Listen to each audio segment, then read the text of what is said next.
Hello, this is the Holston Valley Unitarian Universalist Virtual Church.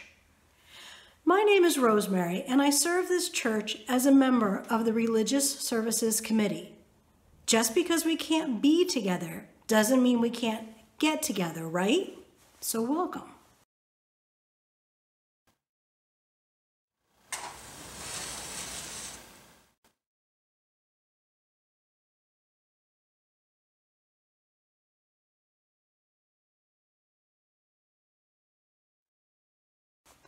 To begin, we have the words of Paton. Spirit of life, open my eyes that I may see the needs of others. Open my ears that I may hear their cries. Open my heart so that they are not without succor. Let me not be afraid to defend the weak because of the anger of the strong, nor afraid to defend the poor because of the anger of the rich. Show me where love and hope and faith are needed, and use me to bring them to those places. And so, open my eyes and my ears that I may this coming day be able to do some work of peace for the people. Wendy Hearl brings us music today.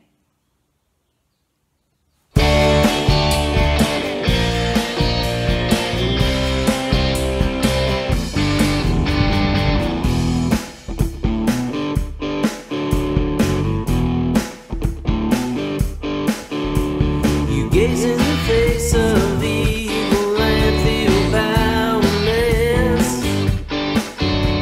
You look down to the ground and worry about the mess we're in. But sometimes you glimpse hope for tomorrow when you help someone and you know you want to do it again.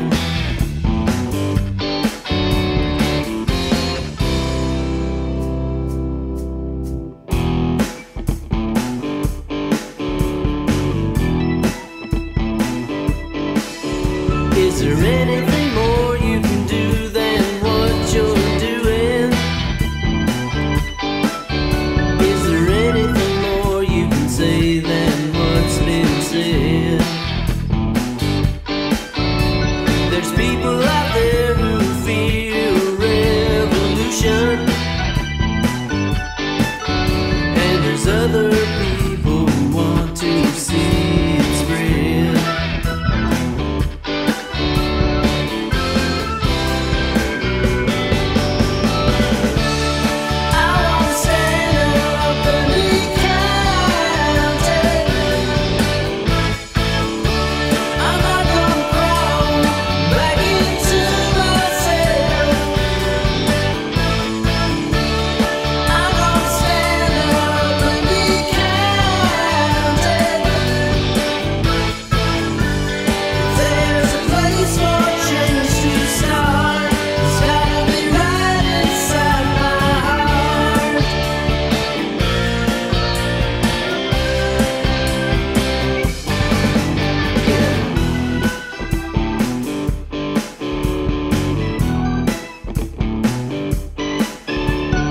Just about everyone feels like an outcast sometimes. You try and you try, but you just don't seem to fit. It's easy to curse and turn your back on the cold, cruel world, but there's more love somewhere, and we've got to find it.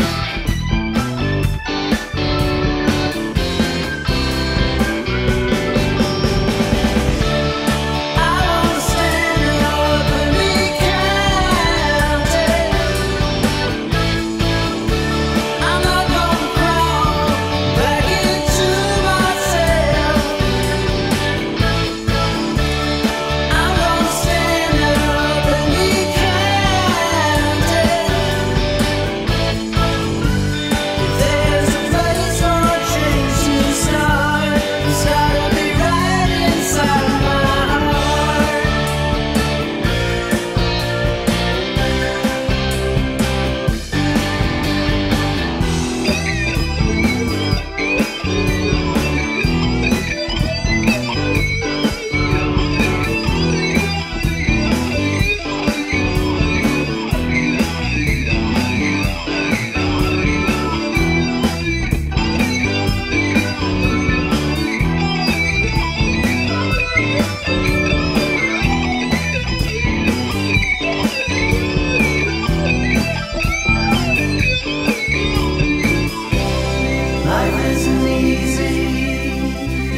Hi, I'm Wendy Hearl, and I serve the church as programs trustee and as a musician. Transgender Day of Visibility is celebrated each year on March 31st. It's a day dedicated to celebrating transgender people and their contributions to society, as well as raising awareness of discrimination they experience nearly every day. It was founded in 2009 by transgender activist Rachel Crandall, who was frustrated by the lack of recognition of transgender people, even in LGBT circles. So why do we need this day? We already have Transgender Day of Remembrance. Isn't that enough? Well, no.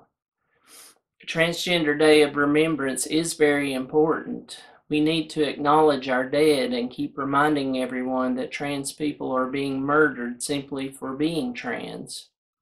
But we also need a more positive focus. We need this day to hold up those of us who survive and thrive. Trans kids need positive role models in trans adults.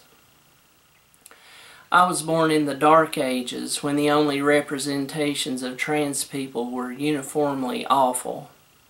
In movies, sitcoms, and talk shows, we were depicted as crazy murderers, perverts, or freaks that the rubes could gawk at. I was 27 years old before I met another trans person in the flesh. Today, thankfully, it's much easier to catch sight of many strong and admirable people who happen to be trans. I can't tell you how excited I was when Sarah McBride, a trans woman, spoke at the 2016 Democratic Convention, or when Danica Rome, also a trans woman, was elected to the state legislature of my home state, Virginia, in 2018. Yes, things have improved over time, but we've still got a long way to go. Transgender people, especially trans people of color, face a daunting amount of anti-transgender bias. According to the National Transgender Equality Center's 2016 U.S. Transgender Survey, we are 4 times more likely to have a household income of less than $10,000 a year compared to the general population. Our unemployment rates are double the national average. 90% of us have reported discrimination in the workplace. 19% have been refused medical treatment. 19% have been homeless at one time or another. 41% of us have attempted suicide. The treatment of trans kids is especially awful. 78% have been harassed, 35% have been physically assaulted, and 12% have been sexually assaulted. 15% have been driven to leave a school.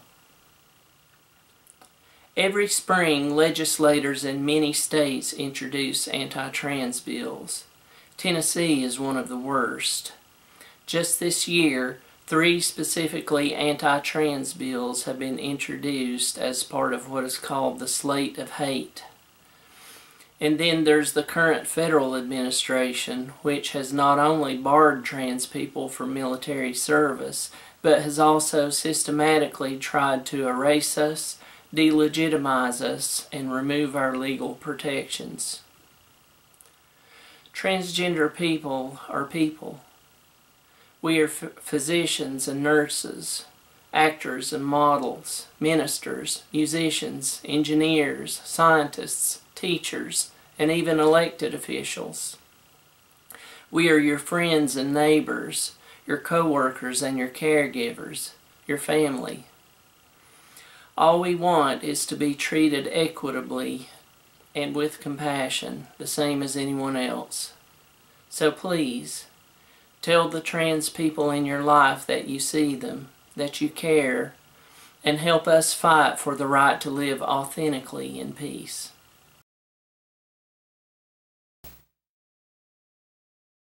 This is a push-button world.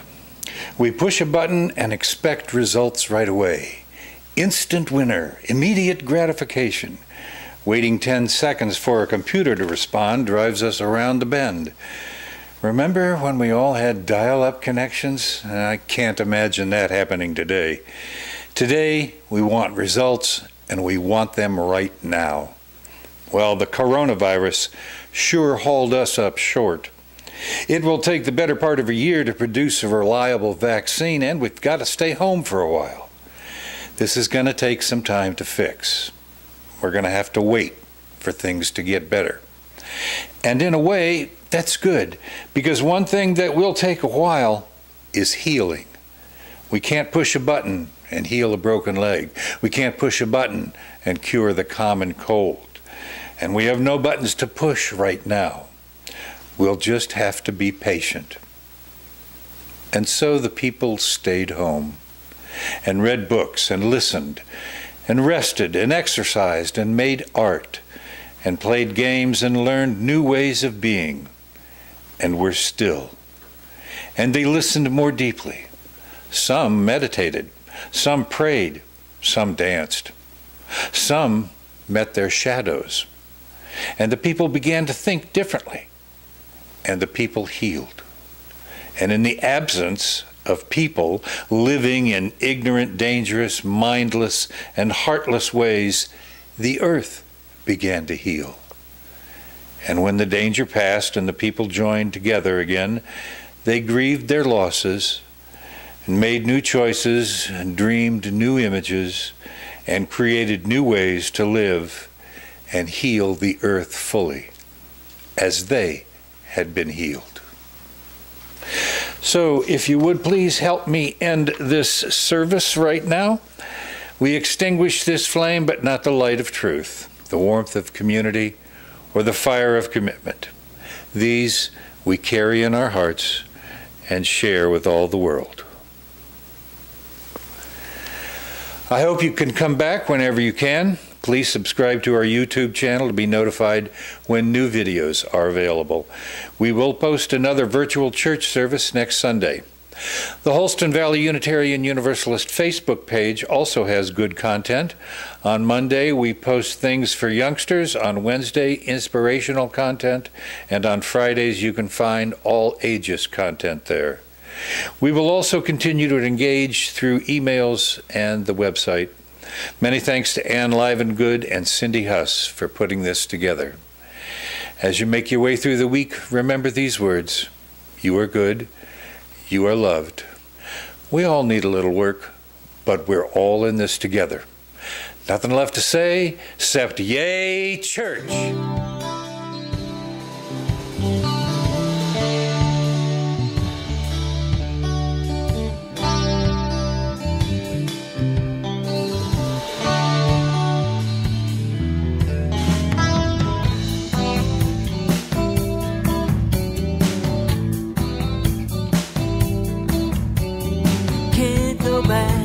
Can't go back down that road.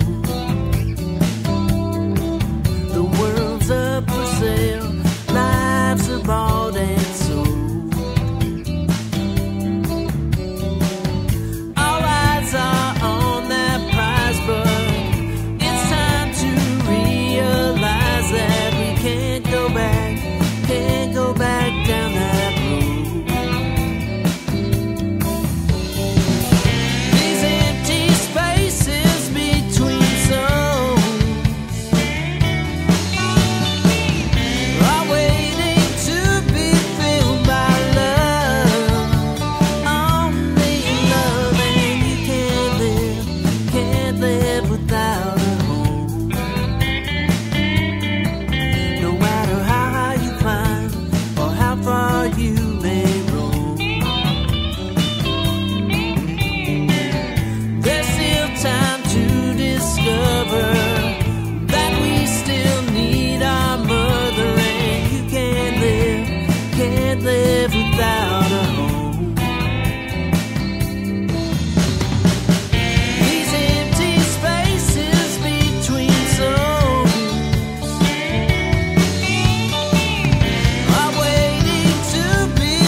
the choice whether to keep silent or whether to raise